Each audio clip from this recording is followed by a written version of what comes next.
Ciao everyone, it's Alyssa coming at you with another slow fashion video. It is the second Sunday of the month, which means another outfit envy recreation video. So that is where I take outfits that I find inspiring online or in the street, wherever, and I recreate them using what I already have in my closet. For those of you who are new, welcome. Every week I talk about slow fashion with a heavy focus on using and loving what you already have and making smart shopping decisions so that you can create a closet full of pieces that you actually love and wear. So if that sounds like your jam, hit subscribe below. I post every Sunday. And for those of you who are coming back, big hello and welcome back. Thank you so much for coming back and watching. Let's dive right in. I've chosen two royal looks today, so I hope you like them. I actually had a request a long time ago to recreate Queen Rania of Jordan's style, and she's royalty, I am not. But I found this look, which I really love. It is an absolute departure for me because there is color.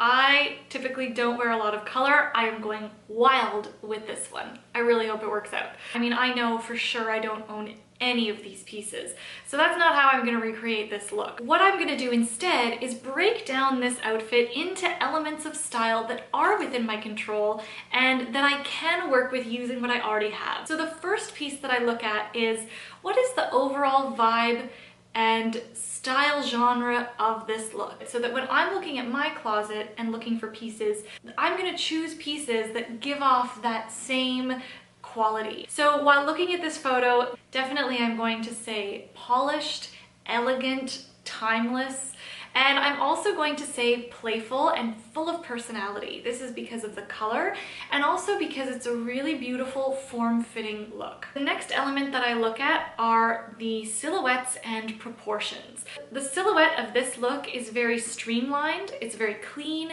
and it's very form-fitting. She's not using any excess volume or dramatic differences in silhouette to create a dramatic look. She's really using color to do all that. When it comes to proportion, this is equally a very balanced and well-proportioned look. Again, because she's not using any dramatic changes in volume and length, the look becomes very harmonious and it really lets the color do the talking. The third styling element that I look at are the styling hacks.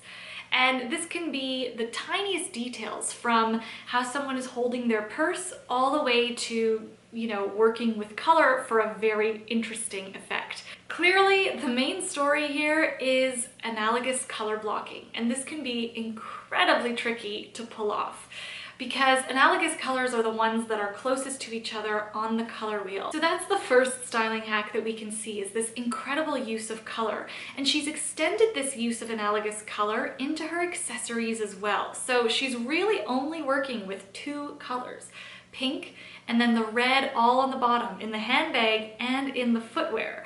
I found this really interesting because analogous colors can be really tricky to pull off, so most people tend to ground them with some sort of neutral, be it cream or a denim or black, but this works absolutely beautifully, I think, because it's so simple. She's kept all of the other styling hacks to a bare minimum. And again, I think this is because that use of color makes such a strong statement. Even her accessories in terms of jewelry have been kept to an absolute bare minimum. So how can I recreate this from within my own closet? What I'm gonna do is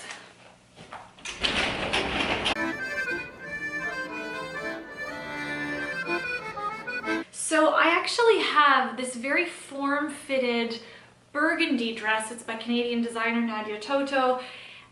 She's not wearing a dress, but the bottom half of this dress is the exact same silhouette as her high-waisted pencil skirt. So I don't have a high-waisted pencil skirt in a beautiful bright red, so I'm going to use this. No, my color palette won't be pink and red. It will instead be burgundy and red. These are still two analogous colors, and in fact they lend a little bit better to the current weather that I am having now, which is fall. So I'm okay with this combination. Now, I'm losing out on the silhouette a little bit with this shirt because it's big and more voluminous because it's a menswear shirt, but I'm pretty sure I'll be able to kind of wrap it and tuck it in such a way that I still get the high waist. I'll just have a little bit more of a blouson effect than she does. For the shoes and the handbag, surprisingly enough, I get so much use out of these shoes. My red heels, yes, they're very high, but they are ridiculously comfortable. I've had them for, I want to say 7 or 8 years. So I'm going to wear these. I'm matching my shoes to the top half of the look and not the bottom. And these aren't even the exact same red. Do I care? No, I'm not a queen. But also, I think that because the shirt is going to be quite far from my shoes, there's going to be some leg and also some of this burgundy in between. I think it'll be fine. I'll be able to cheat that just a little bit. Now for the purse, I have a red vintage purse, but it's almost like another shade of red entirely, so I don't think that's gonna work. But let me see. OMG! Look at this! I got this clutch in Thailand, and while it's not a little handle bag and not a solid color, it incorporates both the burgundy and the red of my shoes and shirt. I feel like I have just won at life. So this is what I'm gonna add. I don't have a necklace like hers that has like a whole bunch of smaller beads coming from it, so I'm just gonna pair like my little dainty necklace. It's got one little circle, not a whole bunch, but it will do.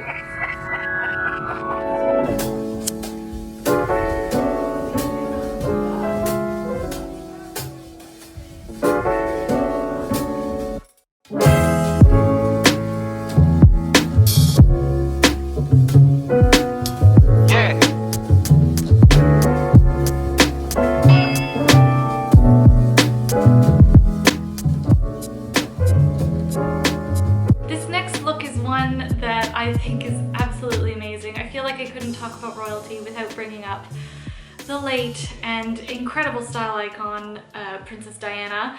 I found this look, which is so far off from any royal look that we have seen from any royal in a long time, and I think that's why I like it. I think it's such a great fall look for when you want to be really casual but still have such a cool factor. If I'm breaking down the look first by style vibe, definitely relaxed, casual, athletic, sporty because of the baseball hat and like the big sweater. So I'm gonna keep all that in mind while I'm pulling things from my closet. The second thing I'm looking at are the proportions and the silhouette. And this is really interesting because the silhouette is very relaxed. It's a little bit loose. We've got a lot of volume on top with that oversized blazer. The pants aren't too much of a contrast because they're not super skinny. However, with this volume, we're also seeing a lot of great structure, and that's coming from the structure in the blazer. So the overall silhouette, despite all of that great casual, relaxed volume, still has some nice polish and clean, structured lines. The boots are also adding a little bit of structure as well, and so is the denim. She's definitely playing with her proportions a little bit more though, with the volume of the blazer on top of a more slim pant that's tucked into the boot. Moving on to the styling hacks, I think the most obvious and interesting one, we're seeing such an interesting combination of weekend casual clothes paired with things like a great structured blazer and gold hoop earrings. Other than that, there aren't really that many styling hacks because the mix of pieces here are making such an interesting statement. I think this is just such a great example of effortless dressing when you wear pieces that you're clearly comfortable in. So let's see how I can recreate this in my own closet. The first thing I'm going to start with is the denim because I know I have a lot of denim that I like to wear. I'm going to grab a pair, however, that isn't super skinny. I'm also going to look for a pair of denim in a lighter wash so that I get as much contrast as possible between the sweater and the blazer. So I'm probably going to end up choosing these, my Levi's. They're the lightest wash of denim that I have, and they're also a straight leg. So I know that they're gonna work for that more looser, relaxed pant silhouette that she has on. For the sweater, I really only have one sweater that is a graphic casual sweater. Hang on. This guy, my Star Trek sweater because I'm a giant Star Trek and space nerd. Mine has a hood, hers does not, but I think it's still gonna work. Thank goodness it's in a nice neutral color, so I don't have to worry too much about whether it's gonna match with anything. For the blazer, I'm going to choose my vintage oversized blazer. And I think if you are recreating this look at home, what's important is that you have a blazer that is oversized, because otherwise you're just gonna like not have the use of your arms.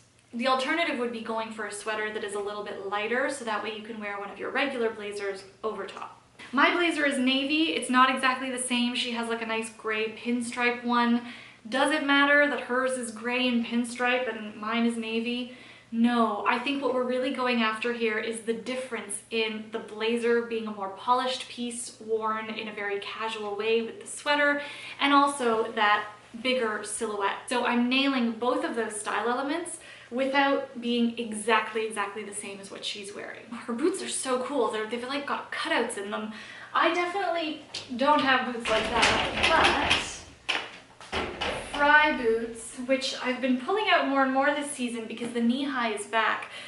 I'm using these because, again, they're nice and wide and I'll be able to fit my straight leg denim in there without being uncomfortable. And I also like these because they have a little bit of slouch to them. So I'll be able to manipulate them to look a little bit more like her boots if I kind of scrunch them down a bit. So I'm gonna use those. Baseball hat. I'm gonna try the white hat.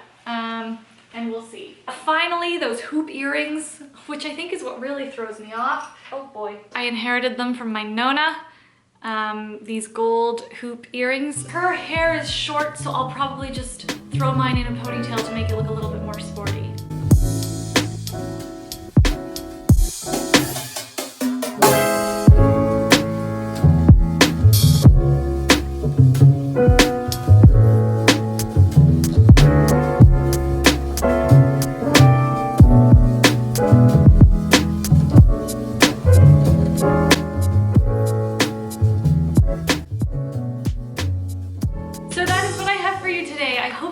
This video. Let me know if you thought those looks were a hit or a miss in the comments below.